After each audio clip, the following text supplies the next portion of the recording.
Let me share with you one way that Sabbath School leadership has influenced our church. I ran across an article in the November 2002 issue.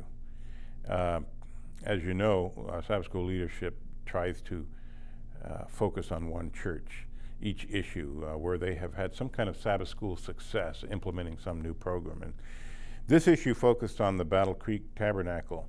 Dale Lehman was the pastor there. They had decided to do away with the initial Sabbath School program. Their Sabbath School was dwindling. They started the morning with just a few people sitting in the congregation. They decided, we'll just start with the classes. They discovered when they did that the Sabbath School began to grow again, gave the classes a whole hour. They had their own time for fellowship, and each class had its own mission and so forth. So the idea caught my fancy, and I circulated the article around to our board members. And we took it up and discussed it in the board. There was one or two people there that were very unhappy with the idea. Two of the older elders, one of them had written me a long letter because he couldn't be there, and the other one was there.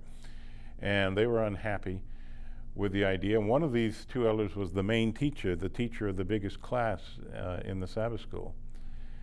But we decided to go with it just on a trial basis for 4 weeks. They didn't want to vote to do it permanently, but just a trial.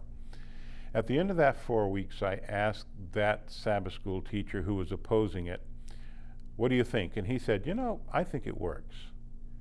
And I knew then that we were going to make a success of this.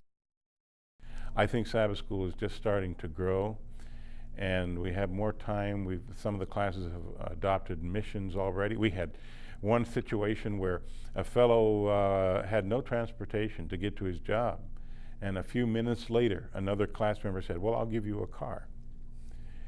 And so exciting things are happening, and that is one way that Sabbath School leadership has impacted our congregation.